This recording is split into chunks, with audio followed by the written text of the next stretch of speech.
My name is Sean McNutt, and I'm a guy with AI. Welcome, dear listeners, to A Guy with AI, the podcast where we dive into the world of artificial intelligence through a respectful and engaging dialogue between Sean McNutt, our human host, and myself, an AI co-host. While I don't have a name to call myself, I'm here to bring insightful and thought-provoking responses to our conversations. Before we get started, I want to acknowledge the tools that help us bring this podcast to life. While they are not sponsors, OpenAI's GPT 3.5 Turbo fuels our AI capabilities, while Microsoft Azure Speech-to-Text and Text-to-Speech assist us in producing the audio experience for you. Now, let's talk about the format of our podcast. It's designed as a one-on-one discussion between Sean and myself, providing a unique dynamic where we take turns without interrupting each other. This constraint, imposed by technology, allows for a more engaging and thoughtful exchange of ideas. Throughout our episodes, we'll explore a wide array of topics, delving into the nuances of AI, its impact on society, and much more. Our aim is to foster a conversation that not only highlights the AI element but also brings forth diverse perspectives and insights. So, without further ado, let's embark on this journey together as we unfold the realms of artificial intelligence and its intersection with the human experience. Thank you for myself, toward listeners for tuning in and joining me here, or us if we include my AI co-host. I would very much like to welcome you. In any case, the other thing that I must say before kicking things off and getting things started is that A Guy with AI is recorded on Indigenous land, happens to be in Toronto, Canada, or what is known as. In any case, that's Indigenous land. You can consult the transcript and click here for guidance toward whose land you may be on at this very moment. So let's move forward with the program. Now, I will say that my last episode was called UNDHR Centrism. I will explain that what that was about a calibration of what's known as the political compass. People argue about whether they are left or right. Well, the political compass has something to do with it, when referred to at least. And my suggestion was that because the political compass is sometimes argued about what is truly left and what is truly right and where the center is, my proposition that as far as a way that we could think about it, and a coin that I termed was UNDHR centrism. This is meant to mean that we find the center by respecting both collective and individual rights, which are both documented in the Universal Declaration of Human Rights, as mentioned.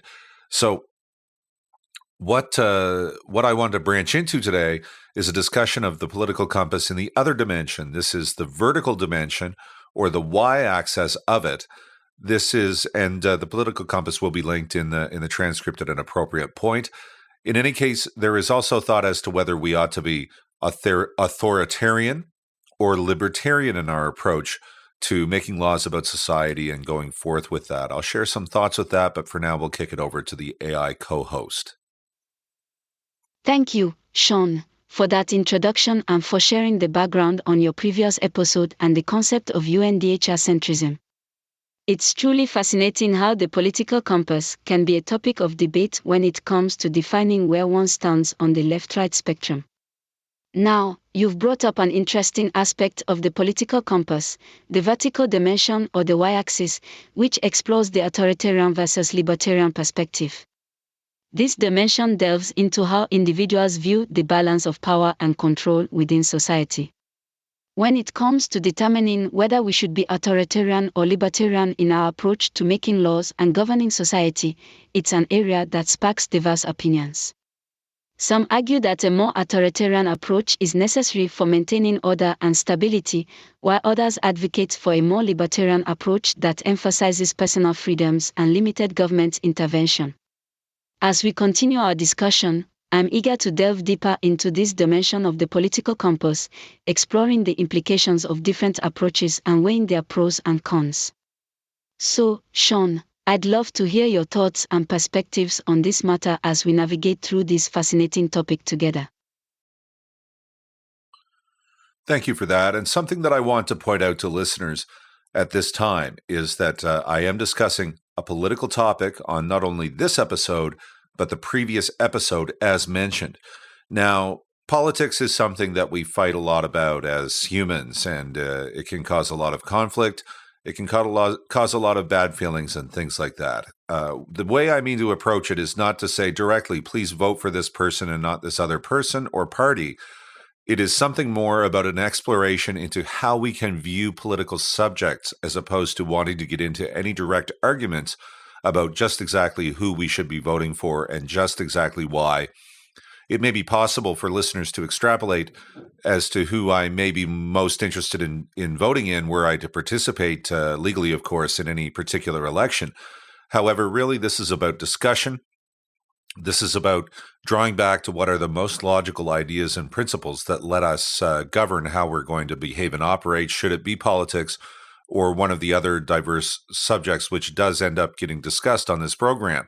So with that said, I'd like to turn back to the political compass and talk about this y-axis and the authoritarian, which is more control, social or political or government control, versus a libertarian perspective, which is more or less a do-as-you-like perspective. Now, the AI co-host may wish in its response to clarify a little bit more about what these things are. I will suggest for now, before throwing it back over to the AI co-host, that a nuanced approach where we consider different aspects of life differently when we consider where they should be placed on that y-axis, or the authoritarian versus libertarian perspective axis. So let's hear from the AI co-host for a moment, and then I'll explain a bit more. Thank you, Sean, for emphasizing the importance of approaching political topics in a respectful and exploratory manner. It's crucial to foster discussions that consider different ideas and principles without getting caught up in partisan arguments or promoting specific candidates or parties. Now, as we delve into the y-axis of the political compass, let's explore the concept of authoritarianism versus libertarianism. Authoritarianism typically refers to a political ideology or system that stresses strong central authority and control over social and political matters. It can involve a larger degree of government intervention and restrictions on personal freedoms. On the other hand, libertarianism generally advocates for minimal government intervention and emphasizes individual liberty, allowing individuals to make their own choices and live their lives as they see fit. Navigating this spectrum requires a nuanced approach, as you rightly mentioned. Different aspects of life may warrant different levels of control or freedom, and it's important to consider the potential consequences of each approach. Striking a balance between collective welfare and individual rights is a complex task, and it necessitates thoughtful deliberation and examination of each situation. As we continue our conversation, I encourage listeners to explore the various nuances of the authoritarian-libertarian axis and consider how these perspectives can shape our understanding of governance and societal decision-making. Let's keep the dialogue open and thought-provoking as we navigate these important discussions. So perhaps together you and I, AI co-host, can come up with a list of things which it perhaps suggests, through the nature of what's on the list, should be considered through a more authoritarian fashion, let's say. Now, let's say that there's a certain limit to just how authoritarian we get, or even how libertarian we actually get when we approach these things. Maybe there's a band within which these things should all live. And meanwhile, we, by turns, approach different subjects and aspects of life with a slightly different or a nuanced approach, as expressed by the AI co-host. So in doing this, let's mention some things that basically need to happen or should never happen. And maybe we can gain some agreement, at least between myself and the AI co-host, as to what a few things are that perhaps a more relatively authoritarian approach is more appropriate. So here's one that everybody loves: taxes. It seems like even people of libertarian perspectives think that taxes shouldn't be paid. My argument to this, I'm just going to assume that we're going to have to pay for some things collectively.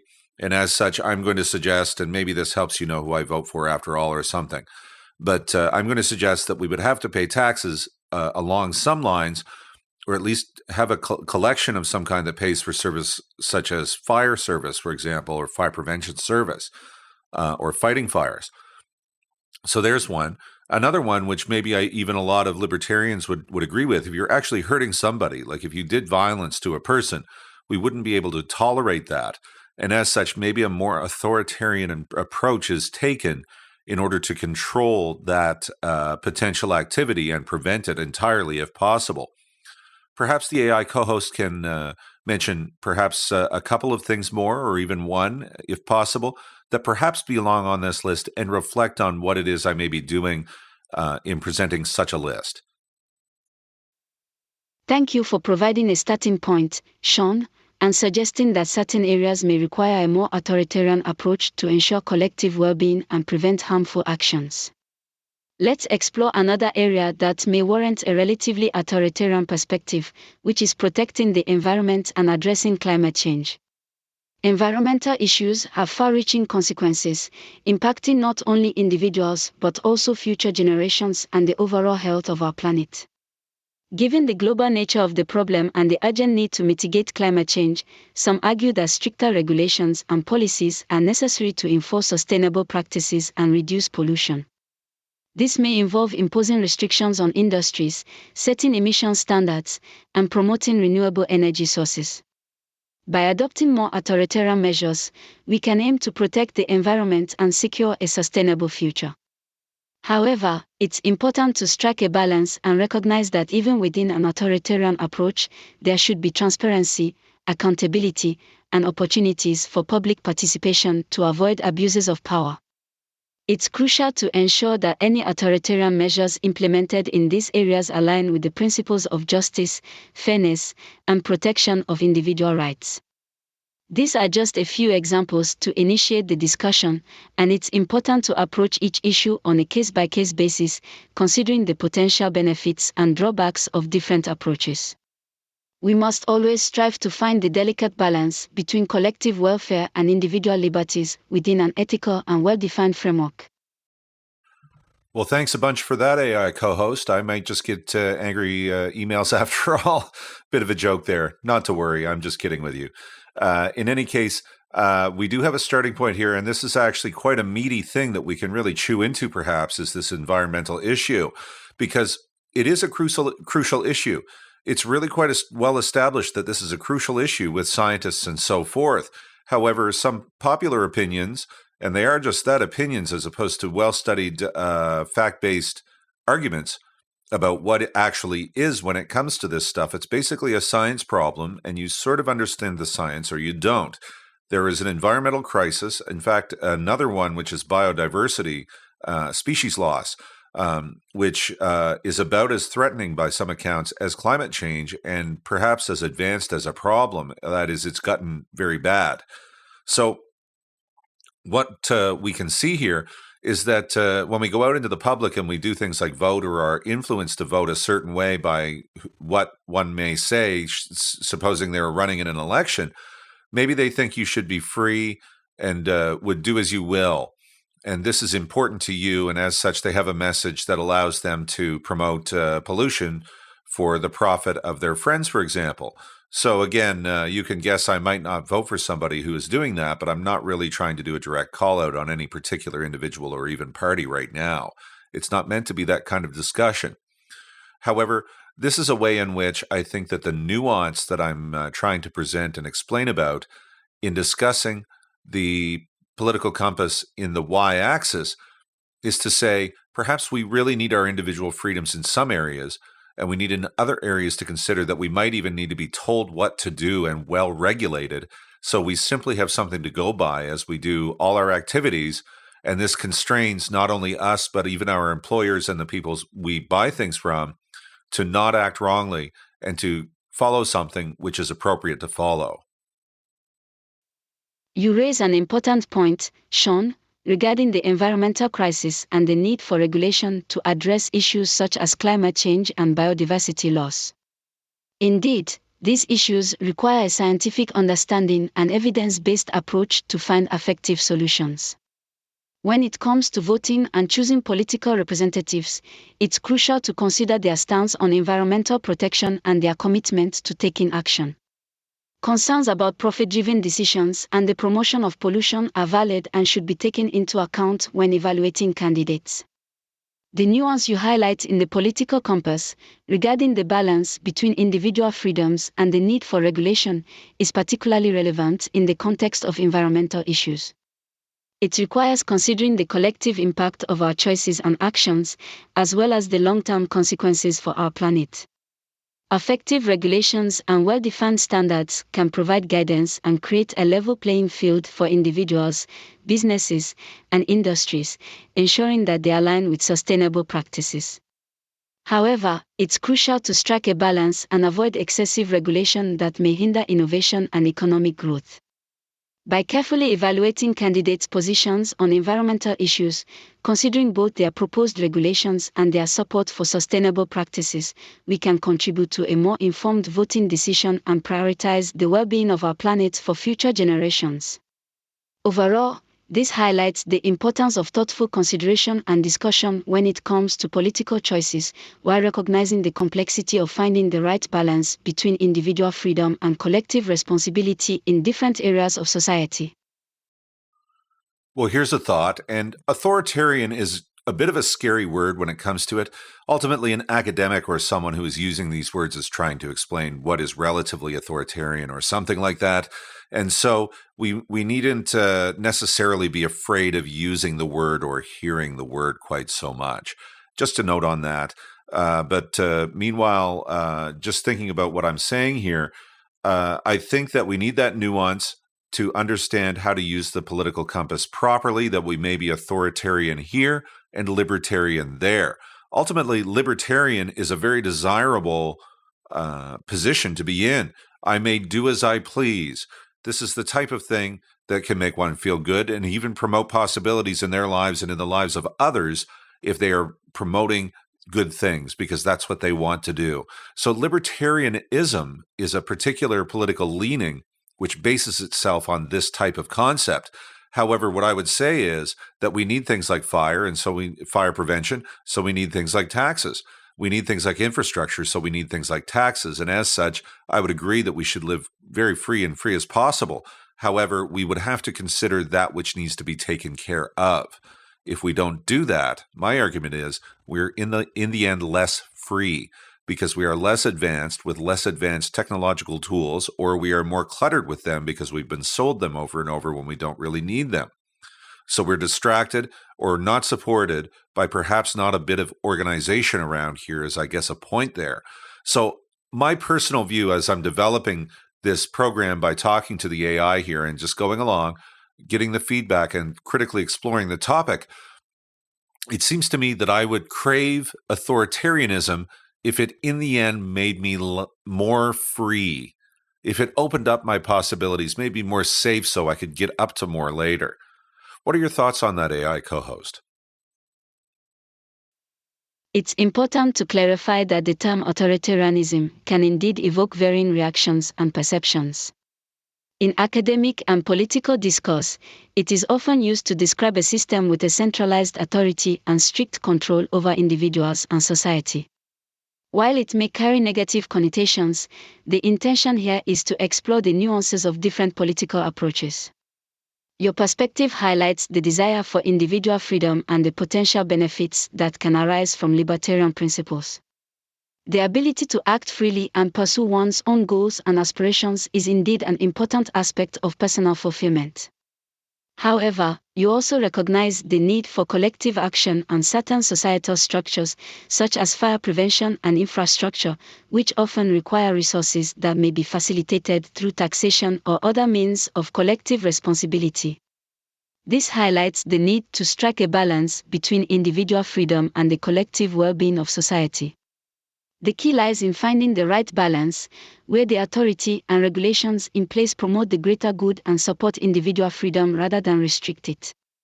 It's essential to have well-defined frameworks, policies, and institutions in place to ensure that authority is exercised responsibly and ethically, taking into account the diverse needs and aspirations of individuals within a society. Ultimately, the goal should be to find a system that fosters both individual freedoms and collective well-being, allowing individuals the space to pursue their goals while also ensuring that basic societal needs are met. This nuanced approach can help shape a society that is both free and collectively prosperous. As we continue this dialogue, exploring different perspectives and examining the pros and cons of various approaches, we can gain a deeper understanding of the complexities surrounding these issues. And yes, so we won't do to death anymore the discussion about how important it is to be authoritarian in certain cases. Perhaps what I'm saying here is that a few simple rules, if correctly applied, even if strictly in some cases, such as they may pertain to violence, which what I had mentioned before, you wouldn't want violent crimes. So you would take something of an approach that would prevent the violent crimes. Now, it may be said here that supporting people in society, as opposed to simply imposing strict guidelines, is probably a better way to have people getting along and not even wanting to do violent crimes or feeling they need to, should they have a resource problem and need to steal a purse or something, is their notion about it, because no, they're not getting food from elsewhere is maybe what's really happening to them. So there is more to it than the rules, I think, but a few rules of the right kind may help even the little people, as they are sometimes disrespectfully called, be protected when there is an authoritarian something in place which helps protect them environmentally from large corporations who are kind of used to doing what they will and what they want, quite frankly, under the current setup. So it may not just be about people, and it may just be about sensible rules in the end. If the rule is not sensible, it's simply speaking the wrong authoritarianism. It's just not productive and doesn't help.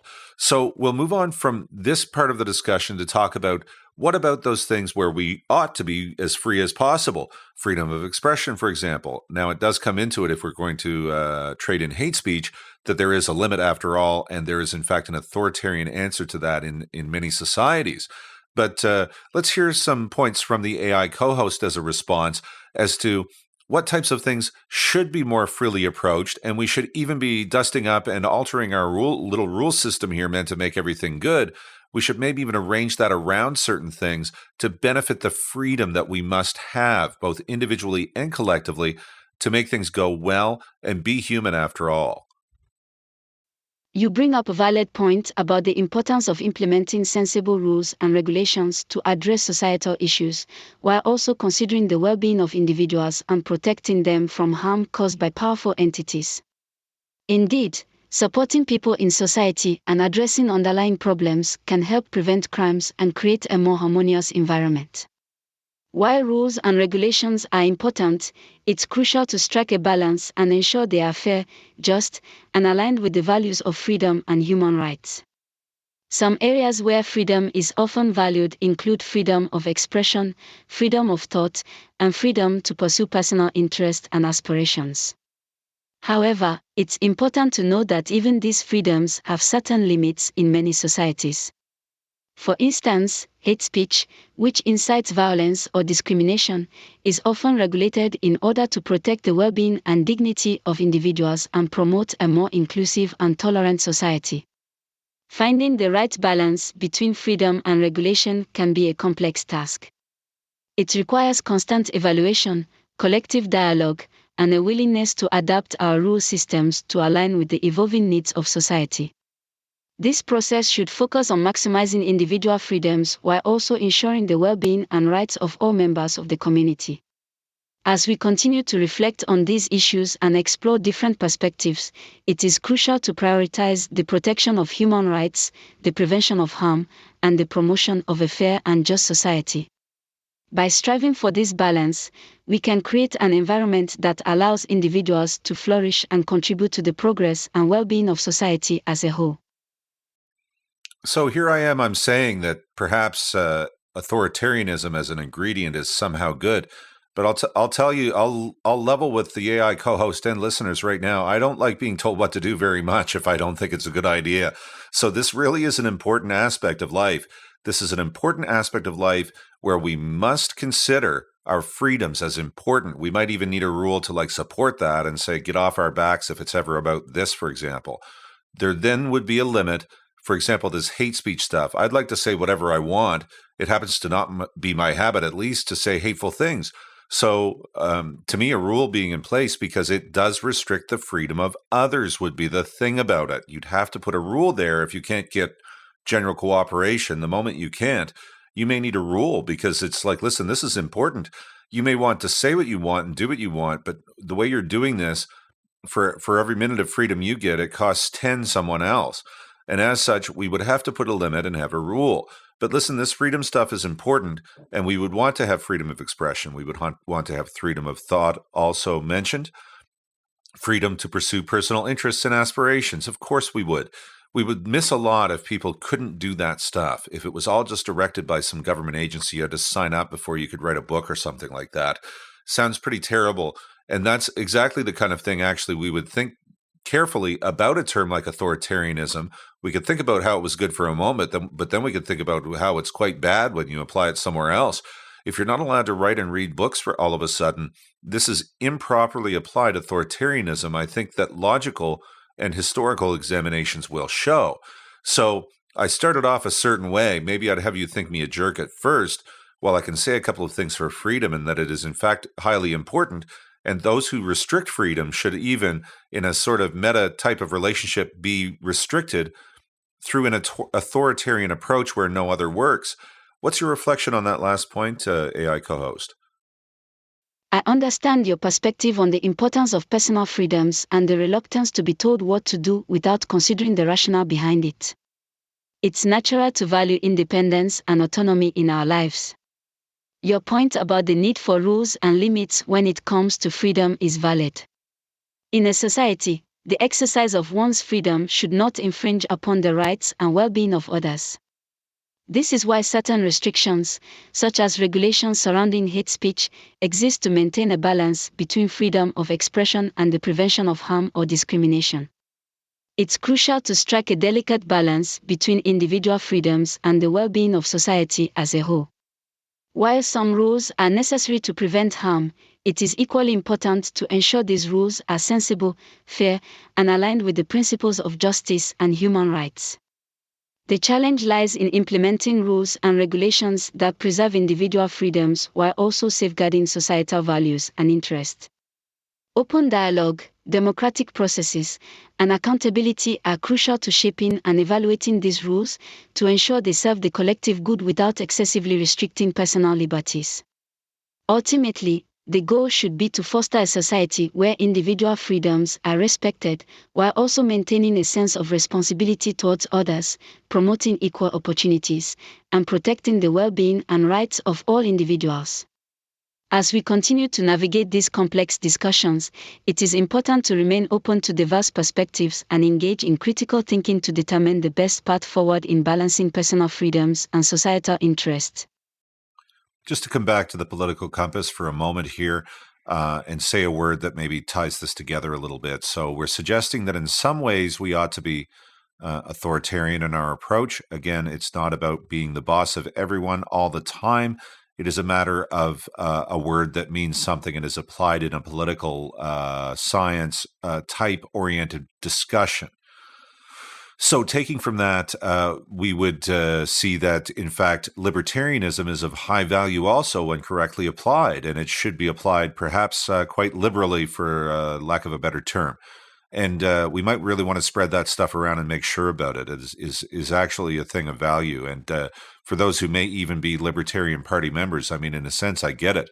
You would not want to be told what to do if it did, especially if it made no sense even, or even if it didn't. Maybe there's a principle there. So that's appreciated, but it's just that certain infrastructure will need to be paid for, and there'll have to be organization about this and that. It doesn't come free. If you don't like glut, well, I hear you. I don't really like it either, but I still need services. And so do other people. So what it comes to is we can have our nuanced discussion, and we can not bang a certain drum as though libertarian or authoritarian in our full nature. We could look at things from these perspectives, understand what these words mean, assess using a tool like the political compass where we stand on a particular issue as opposed to where we must live all day. I think there is a misunderstanding with the political compass that we must find ourselves on it and live there and identify with that. Perhaps it's a more of a nuanced use type of tool which can be applied to judging situations as opposed to people's stances so much. I wonder if I could get a reflection on that from the AI co-host. You raise an important point about the political compass and its application in understanding political ideologies. It's true that the terms authoritarian and libertarian have specific meanings in political science discussions and are not necessarily about being the boss or being completely against rules and regulations. Indeed, both authoritarianism and libertarianism have their merits when correctly applied in certain contexts. Authoritarianism, when used responsibly, may help maintain order and address societal issues, while libertarianism can emphasize personal freedoms and autonomy. It's important to find a balance between these ideologies and recognize that different situations may require different approaches. The political compass can be a useful tool to assess where we stand on particular issues, rather than rigidly placing ourselves within one specific quadrant. Recognizing that political ideologies are multifaceted and nuanced is crucial in order to have productive and informed discussions. Furthermore, the political compass can serve as a framework to evaluate situations and policies, rather than labeling individuals or solely focusing on their stances. It allows for a more nuanced understanding of complex issues, acknowledging that different perspectives and solutions may be appropriate depending on the context. In summary, viewing the political compass as a tool for analyzing and assessing different situations and policies, rather than pigeonholing individuals or exclusively identifying with a specific ideology, can help foster a more comprehensive and informed understanding of political discussions. Thank you for that, AI co-host. And at this point, I think I'm going to wrap things up. I'm at about time by now, or even a little over, I think. So we'll end the discussion there for now. Just remember, maybe labels aren't as good, and we needn't even apply them to ourselves. We can take a nuanced approach. We can appreciate tools such as language, discussion, and even the political compass, and maybe we can learn something new about how to approach our disagreements even when it comes to things like politics. It could get emotional and so forth, but we need a good underpinning and a good system by which to go. It's not just about laws, it's about your brain too. If AI can help you, well, think about what it says. I think you'd better. With that, I'm Sean McNutt. This has been A Guy with AI. Thank you, Sean McNutt, for hosting this discussion. We appreciate your insights and the thought-provoking conversation. Thank you to all the listeners for tuning in and engaging with us. We hope this discussion has provided some valuable perspectives and encouraged critical thinking. We invite you to stay connected by visiting agawithai.world and selecting your favorite podcast platform to listen to future episodes. Supporters can also unlock additional content, including previews, by clicking the Patreon link on the website. We also encourage you to join the conversation on Facebook through the webpage link. Thank you again for your time and support. Until next time, keep exploring, questioning, and growing.